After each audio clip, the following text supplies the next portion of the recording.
tugas? Tidak kan?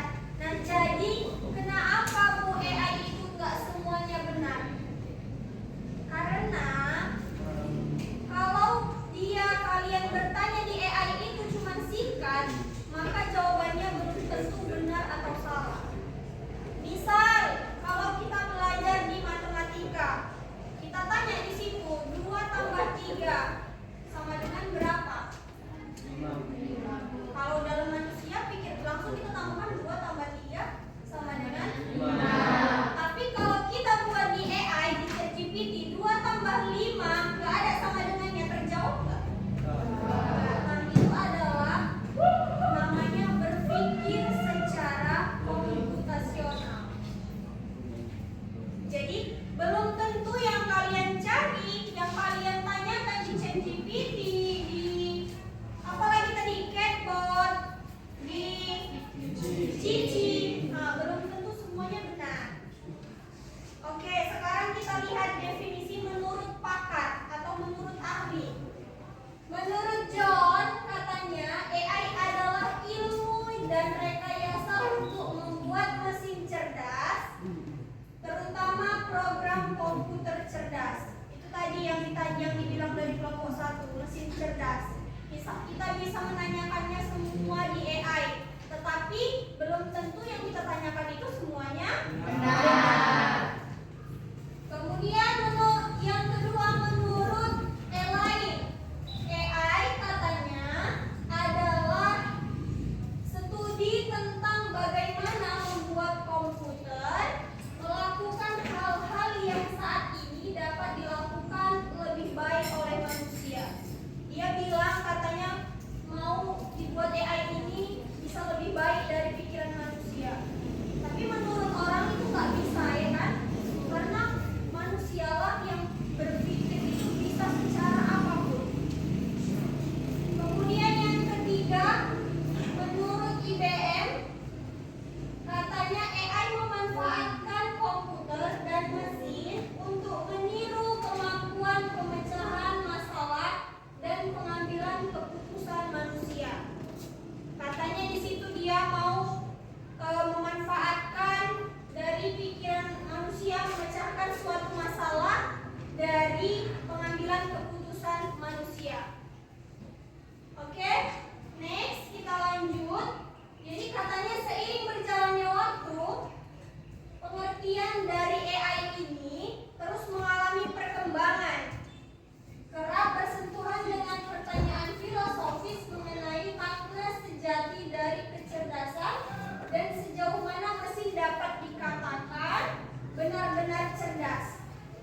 Namun, ketika dipraktekkan, kecerdasan artifisial ini mengacu pada sistem yang memungkinkan komputer belajar dari data, kemudian mengenal pola, serta membuat prediksi atau keputusan secara mandiri. Jadi kalau katanya dia dipraktekkan, seiring berjalannya waktu masih tetap belum bisa dia melebihi dari pikiran manusia. Gitu. Jadi AI ini dia masih terus mengalami perkembangan. Oke, yang kemudian yang ketiga katanya ada karakteristik kecerdasan artifisial. Yang pertama, AI itu tadi belajar dari data. Yang kedua, AI ini tadi mampu beradaptasi dan meningkatkan performanya. Yang ketiga, AI bekerja sama berdasarkan algoritma dan model prediktif. Kemudian yang keempat, KA ini mampu mengenali pola dan membuat keputusan secara otomatis. Kalau kita tanya tuh, kalian biasanya nanya tugas apa? Matematika, Bu.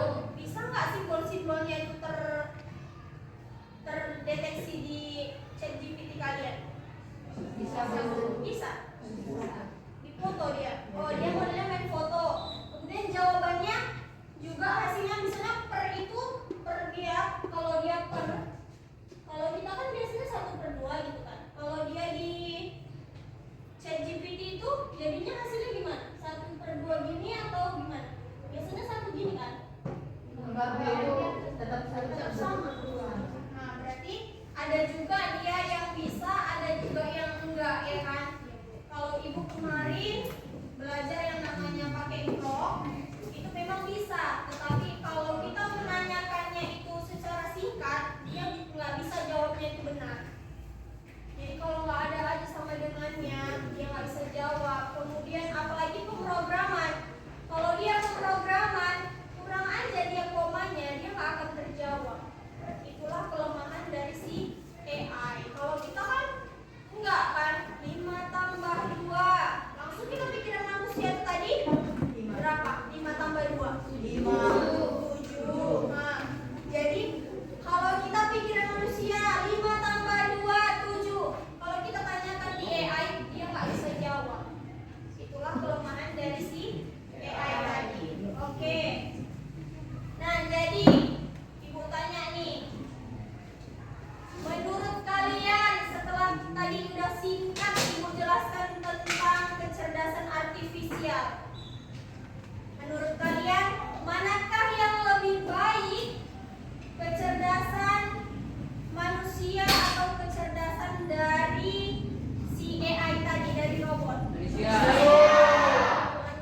Kenapa alasannya? Ada yang bisa? Apa? Karena kalau tidak manusia berobot tidak akan ada robot, Bu. Iya, karena yang membuat ini tadi si robot tadi itu adalah hasil tangan atau hasil pikiran dari manusia. Jadi kalau nggak ada manusia nggak bisa terbuat semua itu. Mulai dia buat AI, buat robot. Sekarang kan udah banyak kan robot bisa ngapain aja. Ya kan, udah nggak digunakan lagi tenaga manusia. Makanya kalian hati-hati dengan perkembangan zaman. Nanti yang nyapu rumah bukan lagi manusia, bukan lagi pembantu dipakai, tapi robot. Cuci piring pakai robot, kerjakan semua udah pakai robot. Itulah semakin canggihnya perkembangan zaman di Indonesia ini, di dunia kita ini.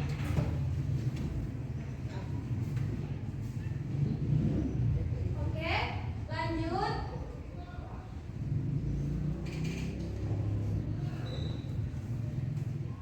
Nah, kenapa Bu? Apa yang membedakan kecerdasan artifisial tadi, kecerdasan manusia dengan robot?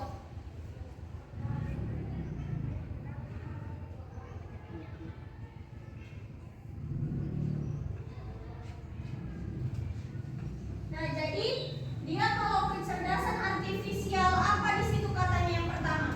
Tidak memiliki perasaan, hanya mengikuti instruksi. Nah, jadi hanya mengikuti instruksi. Kita minta ini, dia ngasih yang kita minta, ya kan? Nah, jadi bedanya apa sama kecerdasan manusia? Kita bisa berpikir sendiri dan memiliki perasaan serta kreativitas untuk berinovasi dan menciptakan ide baru. Kalau di AI kita tanya, jelaskan apa yang dimaksud dengan apa namanya ya? Dengan yang dimaksud dengan tumbuhan. Pasti dia akan jawab tumbuhan adalah tanaman yang ini gitu kan. Nah, tapi kalau kita manusia, apa? Tumbuhan itu udah luas kan pikiran kita, perasaan kita. Oh Bu, tumbuhan itu ini Bu, dia semua bunga, semua ini yang tumbuh itu dinamakan tanaman gitu kan. Nah, itulah yang membedakan dari kecerdasan artifisial. Kemudian yang kedua apa? Belajar dari data dan program yang diberikan. Belajar dari data dan program yang diberikan. Data katanya berdasarkan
dia kecerdasan manusia. Jadi kalaulah kalian disuruh memilih bagusan kalian dijadikan manusia, memang seutuhnya manusia, atau kalian akan dijadikan robot? Manusia. Jadi karena udah kita belajar tadi tentang kecerdasan artifisial itu atau AI, udah mulai muncul di benak kalian, di pikiran kalian. Oh berarti AI itu memang buatan manusia. Oh AI tadi nggak bisa, dia nggak punya emosi, nggak punya nilai moral, dia nggak bisa berpikir secara luas gitu kan? Nah, jadi itulah yang harus kalian pahami dari kecerdasan artifisial itu. Kemudian kita lanjut. Nah, inilah yang terakhir adalah penting untuk kalian perhatikan semuanya. Apa katanya di sini? Kecerdasan artifisial AI tadi tidak selalu benar. Nah, jadi benar yang Ibu sampaikan tadi. Baguslah kecerdasan manusia dibandingkan kecerdasan artifisial. Nah, jadi katanya yang penting jika KA diberi data yang salah atau tidak cukup banyak, maka prediksinya juga bisa salah. Jadi kalau kita yang tadi kan Ibu bilang, kalau kita buat matematika itu tadi soalnya 2xy dikurang 3x dikurang 5, nggak ada kita buat sama dengannya, terjawab nggak di AI kalian? Makanya perlu dia katanya di situ datanya cukup, dan yang pertanyaan kita itu udah kita buat soalnya lengkap, kita buat dibilang kita minta soalnya tuliskanlah persamaan dari soal berikut, itu harus kalian cantumkan. Contohnya juga kalau nanti kalian disuruh membuat makalah, kalian boleh pakai AI, tetapi nggak semuanya yang di AI itu harus kalian baca dulu di tag. Harus kalian baca kan? Kalian baca dulu, kalian perhatikan, kalian pahami udah pas belum? Gitu dia.